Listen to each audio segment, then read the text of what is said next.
پہلی چیز تو یہ ہے، دیکھیں کچھ معاملات میں لوگوں کو لازمی ہے کہ ریجڈ ہو. مثال کے طور پہ اگر آپ یہ کہیں گے نا کہ ہر چیز میں ہمیں فلیکسیبل ہونا چاہیے، تو آپ کے سامنے ایک کھڑا ہو جائے گا ایتھسٹ، کہیں گے چلیں آپ ثابت کریں میرے سامنے کہ خدا ہے کہ نہیں ہے. اب آپ کہیں گے کہ میں کیسے ثابت کروں؟ فلیکسیبل ہو کے آپ نے سوال تو سن لیا، لیکن آپ کے لیے ثابت کرنا پڑا ناممکن سی بات ہے، کیونکہ وہ فزیکل اس کی ایکسیکشن چاہتا ہے. ٹھیک ہے نا؟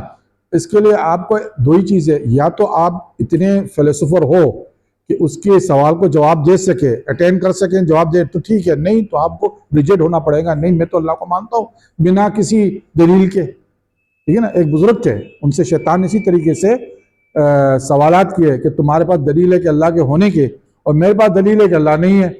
تو بزرگ اس کے ساتھ الجھ گئے. جب وہ تھک گئے، دلیل ساری ختم ہو گئی، اب وہ وضو نماز کا وقت آیا، وضو بنا رہے تھے، تو ان کے دل میں غیبی آواز آئی کہ تو کہہ کیوں نہیں دیتا ہے کہ میں نے اللہ پہ ایمان لایا بنا دلیل کے. تو کچھ معاملات میں ہمیں ریجیکٹ ہونا پڑتا ہے ایمانیات کے حوالے سے. اچھا، دوسرا آپ نے سوال کیا تھا ایک کیا امہ کے حوالے سے. دیکھیں بنی اسرائیل جو ہے اس کے متعلق اللہ تعالیٰ نے سورۃ بنی اسرائیل کو آپ پڑھ لیں، بڑی چیزوں کو بیان کیا ہے، اور اس کے حوالے سے میں یعنی بنی اسرائیل کی پوری ایکسپلینیشن ہے کہ کس طریقے سے یہ آئیں گے، کیسے ختم ہو جائیں گے. ایک جگہ اللہ تعالیٰ نے فرمایا ہے، بنی اسرائیل کی آیت نمبر 6 ہے، اس میں فرمایا ہے وَأَمْدَدْنَاكُمْ بِأَمْوَالِ الْبَنِينَ وَجَعَلْنَاكُمْ أَكْثَرَ نَفِيرًا، کہ ہم نے تمہیں مال اور بچوں سے مدد کی اور تمہیں سب سے بڑا جتھے والا بنا دیا. یہ بڑی خطرناک پریڈکشن ہے، کیونکہ بنی اسرائیل کبھی بھی اپنے زمانے میں، اور میں دلیل دوں گا بعد میں اس کو، کبھی بھی تعداد میں بڑے نہیں تھے. لیکن جب اللہ یہاں بیان کر رہا ہے کہ تمہیں سب سے زیادہ جتھے والا، تو آج 8 ارب کی لگ بھگ آبادی ہے انسانوں کی، اور بنی اسرائیل تو قریب 2 کروڑ ہے یہودی. 2 کروڑ بھی نہیں، لیکن ہم ایک لمسم کر کے فگر اس کو کر لیتے ہیں 2 کروڑ. اب اس کا ریشیو نکالیں. کوئی میتھمیٹک کا سائنٹسٹ یہاں پہ ہے؟ کوئی ہے اس میتھمیٹکس؟ نہیں ہے. اچھا، تو ہم نے ڈاکٹر مرشد سے پوچھا جو فیڈرل یونیورسٹی کے جو میتھمیٹک کے، ہم نے کہا سر آپ ریشیو نکال کے دیں مجھے تو سمجھ میں نہیں آ رہا. انہوں نے کہا تقریباً 0.0025 بنتا ہے یہ جا کے، یعنی ان کی ریشیو نکالنے کے لیے کہ بنی اسرائیل زمانے کے. میں نے جب قرآن نے یہ کہا ہے کہ جعلناکم اکثر نفیرا، اس کا مطلب یہ ہے کہ باقیوں کو ختم ہونا ہے اتنے لیول تک کہ بنی اسرائیل زیادہ نظر آئے. ایک ہی نظر آتا ہے، دوسرا تو پہلو ہی نہیں ہے. اس لیے انہوں نے بنکرس بنائے ہوئے، تیاری کی ہوئی انہوں نے. یہ ایک چیز ہو گیا. اور تیسرا کیا تھا؟ عام انسان. ہاں، اس کا رول یہ ہے، نبی صلی اللہ علیہ وسلم نے فرمایا ہے کہ اگر تمہیں پتہ چلے کہ کل قیامت کھڑی ہوئی ہو رہی ہے اور تم پودا زمین پہ گاڑ رہے ہو، تو اپنا وہ کام کر جاؤ، پودا ڈال دو آپ زمین میں. یعنی آپ اپنی نیکیاں، اپنی بھلائیاں کرنا مت چھوڑیں، چاہے آپ کو لگے کل قیامت آنے والی ہے. آپ جتنا آپ کر سکتی ہے آپ کریں. میں جتنا کر سکتا ہوں کروں گا. یعنی جب میں یہ کہہ رہا ہوں دنیا تباہ ہو رہی تو کہ میرے اپنے بچے نہیں ہیں، میرے خود ماشاءاللہ 6 بچے ہیں، ان کے بعد فیوچر ہے، تو مجھے پتا ہے کہ آگے کیا دنیا نظر آ رہی ہے، لیکن میں ان سے بات ہی نہیں کر پاتا ہوں. وہ بھی مجھ سے نہیں یعنی سوال کر سکتے. ظاہر سی بات ایموشنل ہو جائیں گے. آپ بچے ہیں کہ ہم تو ابھی 4 سال کے بعد ڈگری لے کے نکلیں گے اور یہ صاحب ہمیں کوئی اور کہانی سنا رہے ہیں. تو یہ ایکچولی بات یہ ہے کہ آپ اپنے لیول پر کچھ جو کر سکتے ہیں کریں اور نیکسٹ جنریشن کے لیے چھوڑ جائیں. ہم عام آدمی ہیں نا، تو میں یہی کر سکتا ہوں، اسپیچ دے سکتا ہوں، ایک پلان بنا کے دے سکتا ہوں کہ بھئی آپ کیونکہ ابھی میری جو دوسری بک آ رہی ہے اس میں تقریباً میجر ایریا کو میں نے کور اپ کرنا ہے اور ساری چیزیں بتانی ہے کہ کہاں آپ اپنے آپ کو سیفٹی زون محسوس کریں گے، کیا چیزیں، کیا لوازمات آپ کے لیے ہو سکتی ہے اس زمانے کے دور کے حساب سے. یہ چیز کو اسٹڈی کر کے ہم اپنی جنریشن کے لیے چھوڑ سکتے ہیں. اچھا، میں آپ کو ایک بات بتا دوں کہ ہم آج ٹماٹر میں پڑ رہا تھا کوئی 700 روپے کلو ہے کہ 800 روپے کلو ہے. ہاں، آپ یقین کریں یہ ہماری پرشمندگی کی بات ہے. یہ نہیں کہ جنہوں نے نہیں، اس کی وجہ کیا ہے، یہ وہ چیزیں تھی جو گھر کی وہ کیا بولتے ہیں، وہ کیا کیاریوں میں اگائی جاتی تھی پہلے وقتوں میں. مرچیاں ہو گئی، ٹماٹر ہو گئے، یہ وہ چیزیں تھی جو گھر کی کیاریوں میں اگائی تھی اور ہم پھر بھی 500 روپے کلو لے رہے ہیں. ہم نے اپنا مزاج خراب کر دیا ہے اور ہم کو پھر اللہ ہی سیدھا کرے گا. فوڈ پانڈا ہو گئے نا، پانڈا اچھا ہاں، جوہر چلے جائیں، میں تو جوہر گلستان جوہر میں رہتا ہوں، اور تقریباً یہ اچھی یہ بزنس نہیں ہے، یہ آپ کا زوال ہے کہ آپ یہاں سے چلے جائیں، کامران چورنگی سے چلے جائیں، جوہر تک چلے جائیں، لیفٹ ہو گیا، رائٹ ہو گیا، ساری آپ کو ریسٹورینٹس کارڈس جو اس پہ بولے سارے وہی لگے ہوئے ہیں. کیا بھائی گھر میں کھانا نہیں بنایا جا رہا ہے کیا ہے؟ ویسے یہ جو اب دور تو یہ چیزیں جو ہے نا یہ زوال کی نشانیاں ہیں، کیونکہ یہ جو چیزیں تھیں یہ گھروں میں کھانا بنتا تھا. ہماری والدہ تھی جب کھانا کھلاتی تھی ہمیں کہتی تھی لگا کے کھاؤ، ٹھیک ہے نا، ہمیں سکھاتی تھی. آج تو بچے کو میں دیکھتا ہوں کہ وہ نوالا برتا تو ایک بوٹی ساتھ لے لیتا ہے. ہمیں سکھاتی تھی، جو جوتے ہم پہنتے تھے اسکول کے لیے وہی جوتے عید پہ ہی جاتے تھے. تو یہ ہمارا زوال ہے. اگر ہم 500 روپے ٹماٹر لے رہے ہیں، یہ ہماری اس پہ ہمیں کوئی سازش کی ضرورت نہیں ہے، کوئی یہودی سازش نہیں ہوئی ہے، یہ ہمارا اپنا زوال ہے. جو چیزیں آپ گھر میں اگا سکتے تھے اب اتنے نااہل ہو چکے ہیں کہ آپ بازار سے اس کو 500-600 روپے میں خرید رہے ہیں. تو یہ ساری بات ہے، اور پھر ہم کو نیچر سیدھا کریں گی. ویسے اس میں ایک چیز یہ بھی آتی ہے کہ یہ جو ہماری زمین پہ ٹکڑے جن کے پاس نہیں ہے، جو کاشت نہیں کر سکتے، سروائیو اس دور میں وہی کرے گا جس کے پاس کچھ زمین ہوگی اور زمین کے اندر پانی ہوگا، وہ سروائیو کرے گا. وہ دور آنے والا ہے. بھائی بات وہی ہے، ریچسٹ آدمی کرنسی ختم ہو رہی ہے. ابھی آپ دیکھ رہے ہیں امریکہ کے حالات اور چائنا رشیا کیا کر رہے ہیں ڈالر کو ختم کرنے کا. ایک بہت بڑا کرائسس جس پہ یہ فاروق صاحب اب آگے بتاؤں گا میں، لیکن آپ نے اگر یہ چیزیں دیکھیں، نیچر آپ کو سدھار دیں گی، فطرت آپ کو سدھاریں گی. آپ نے اپنے آپ کو ہر چیز جو ہے نا ماڈرنزم میں بنا دیا ہے، ہر چیز آپ نے جو ہے نا سمجھ لیا کہ بس یوں، وہ نیچر برداشت نہیں کری، کیونکہ نیچر کا ہو گیا بیڑا غرق. میں بچپن میں آتا تھا کلفٹن، میری پیدائش شارجہ کی، میں وہاں پلا پوسا، کبھی کبھی والد صاحب کے ساتھ یہاں ہم کراچی آتے تھے. تو کلفٹن جب میں جاتا تھا تو میں دیکھتا تھا زمین جو مٹی تھی وہ سونے کی طرح ہوتی تھی، یعنی چمکتی تھی. آج آپ جا گئے دیکھیں تو وہ ایک گٹر بنا ہوا ہے، کالی مٹی آپ کو ملتی ہے، کیونکہ آپ نے نیچر سے لڑائی لڑی ہے. نیچر آپ کو جیتنے نہیں دیں گی، یہ چیز آپ کو یاد رکھنا ہے.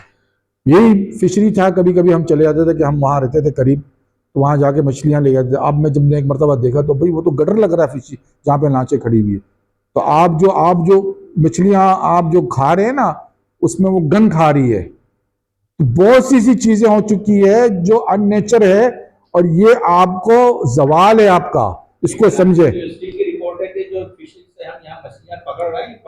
پوائزن سے، ٹھیک ہے نا، کتنا سمندر آپ کا جو ہے نا گندا ہو چکا ہے انڈسٹریلسٹ کی وجہ سے، کہ بھئی آپ نے ہر چیزیں بس شاپر میں لینی ہے اور شاپر میں خریدنی ہے، اور جو ہے نا وہ ویسٹ چیزیں لینی ہے، بس وہ مرغیوں کے فارمز بن رہے ہیں اور بس یہ چیزیں. بھائی یہ غلط ہے. میرے والد صاحب بتاتے تھے کہ جب ہم بچپن میں مرغی کٹوانے جاتے تھے تو مرغی جس کے پاس ہوتی تھی وہ ہمیں ایک لوٹا دیتا تھا اور ایک چھری دے کے مولوی صاحب سے ذبح کرا کے لائے. اور اب جو مولوی صاحب بیٹھے ہوئے منہ میں اس نے پتہ نہیں کیا رکھا ہوا ہے، کیا وہ کاٹے جا رہا ہے، مجھے نہیں پتا، بسم اللہ پڑھ رہا ہے، اللہ کر رہا ہے، کیا کر رہا ہے اللہ عالم. تو ہم بالکل غلط ہوتے اور ہمیں سدھرنا پڑے گا. تو میرا خیال ہے انشاءاللہ اگلے سیشن میں کب کریں گے. چلیں ڈاکٹر صاحب لڑکوں کو ذرا سا آپ بیٹھیے، آپ بیٹھیے سب شاہ صاحب بیٹھیے. ڈاکٹر صاحب بیٹا وہ نہیں، وہ کیمران کی طرف. بہت شکریہ فاروق. میرے خیال میں جن لوگوں نے بڑے اہتمام کے ساتھ سنا ہے، بہت سارے سوال آ رہے ہوں گے آپ کے ذہنوں میں. شاید سوال کو پریزنٹ کرنا نہیں آ رہا ابھی، لیکن ایٹ لیسٹ اتنی آپ کے اندر جستجو پیدا ہو گئی ہوگی کہ اس ایریا کو ضرور دیکھنا چاہیے. مطلب ایٹ لیسٹ آپ کا جو سبجیکٹ ہے، آپ کی جو ڈگری ہے، آپ کی جو لائف اسٹائل ہے، اس میں کچھ نئے ایلیمنٹس جو کہ قرآن و حدیث ہم کو بتاتی ہے. میرے خیال میں اس کو اگر ہم انٹیگریٹ کر لیں، اس کو اگر ہم یوز کر لیں، تو ابھی جو میرا سوال تھا بزانی صاحب سے کہ ایک عام انسان ہوتے ہوئے ہم کیا رول پلے کر سکتے ہیں. میرے خیال میں اگر ہم پیسفل ہو کے اپنا کام کرتے چلے جائیں، اپنا رول پلے کریں.